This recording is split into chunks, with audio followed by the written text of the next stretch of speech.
Pemerintah kerap dihadapkan dengan hubungan yang rumit dengan komoditas batubara. Di tengah desakan dunia untuk terus mengurangi emisi karbon, batubara kerap menjadi suspek utama atas emisi gas buang yang kurang ramah lingkungan dan harus segera ditinggalkan atau diputuskan hubungan dengan batubara. Nah, di satu sisi Indonesia dihadapkan dengan PR bagaimana transisi batubara ini bisa berjalan mulus dan tidak merugikan banyak pihak. Apalagi tenaga kerjanya juga luar biasa di sektor batubara dan kontribusi batubara untuk perekonomian di dalam negeri pun tidak main-main.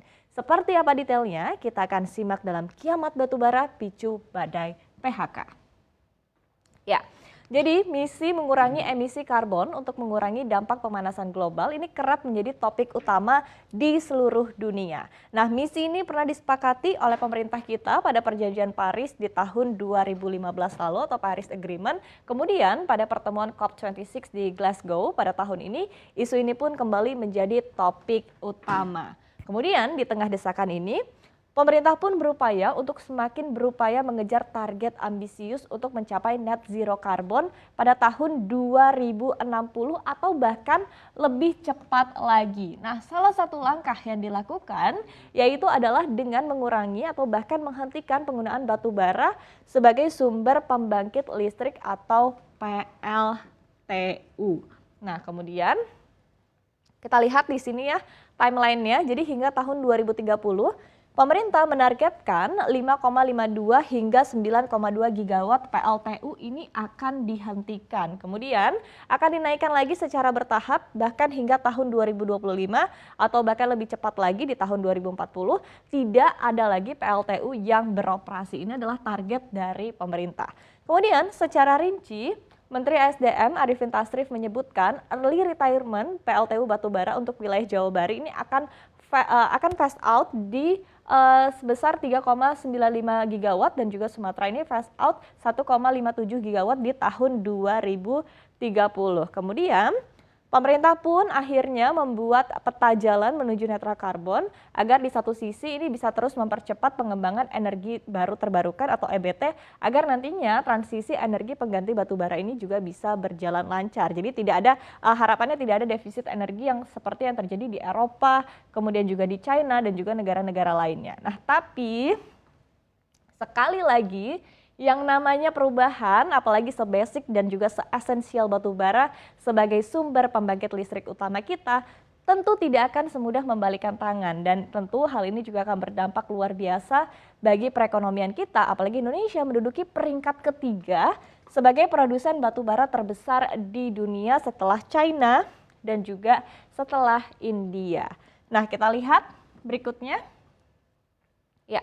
Lantas seperti apa sih perubahan ini akan berdampak kepada perekonomian di dalam negeri? Nah, kita lihat di sini jadi berdasarkan data buklet Kementerian SDM di tahun 2019 lalu, sebetulnya industri batubara di Indonesia ini telah menyerap 150.000 tenaga kerja di industri batubara dan bahkan jumlah tenaga kerja ini belum termasuk dari penyerapan tenaga kerja yang bergerak di bidang operasional PLTU. Sehingga ini tentu menjadi satu PR besar bagi pemerintah yang artinya jika nanti PLTU ditiadakan ataupun juga dihapus begitu maka harus siap-siap membuka lapangan kerja baru untuk ratusan ribu tenaga kerja ini agar tidak terjadi yang dikhawatirkan adalah badai PHK. Jadi transisinya juga harus sesuai, tidak hanya transisi dari penggunaan energi saja tapi juga dari transisi pengalokasian tenaga kerja sekali lagi agar tidak terjadi badai PHK. Nah, kemudian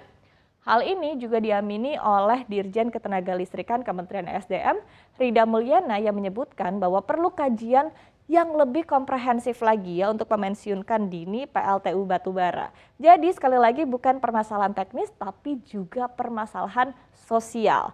Tidak hanya itu, kompleksitas transisi batubara juga perlu kita lihat dari end produk utamanya yaitu adalah tenaga listrik. Karena batubara dikenal sebagai sumber tenaga untuk pembangkit listrik yang paling murah.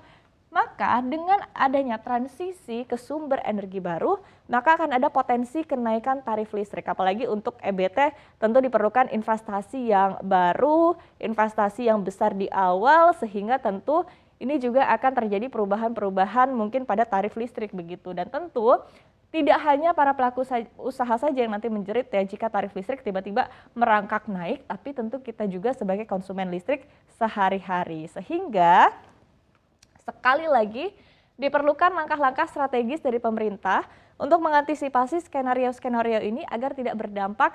Tadi pertama tidak berdampak kepada PHK yang besar-besaran, kemudian tidak berdampak juga kepada kenaikan harga listrik. Karena sekali lagi listrik sebagai kebutuhan utama masyarakat zaman now ini tetap ya harus affordable agar masyarakat bisa hidup, bisa terus terjangkau begitu ya, untuk biaya hidup masyarakat.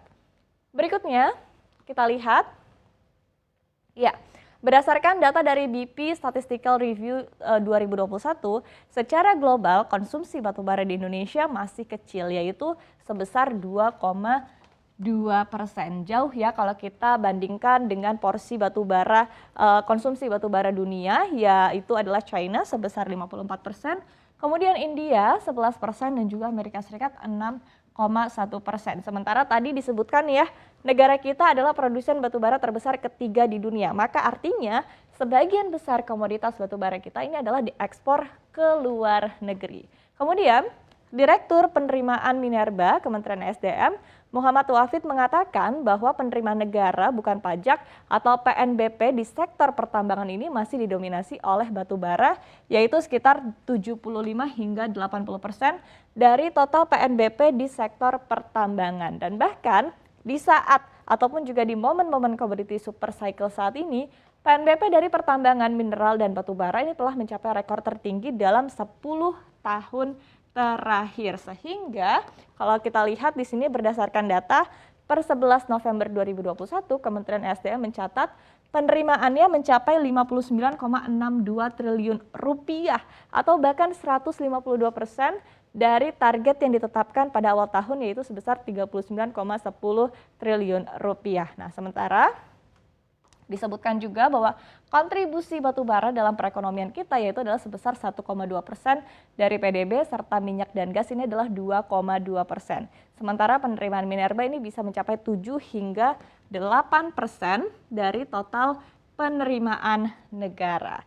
Nah, sekali lagi ini adalah pilihan yang sulit yang harus diambil oleh pemerintah. Karena konsekuensinya tidak main-main. Tapi di satu sisi hal ini mau tidak mau harus dilakukan karena isu pemanasan global juga sudah semakin mendesak dan juga tentunya akan berdampak kepada kehidupan kita. Jadi tentu harapannya strategi-strategi yang diambil pemerintah ini bisa berjalan dengan lancar dalam hal transisi energi demi keberlangsungan hidup kita bersama.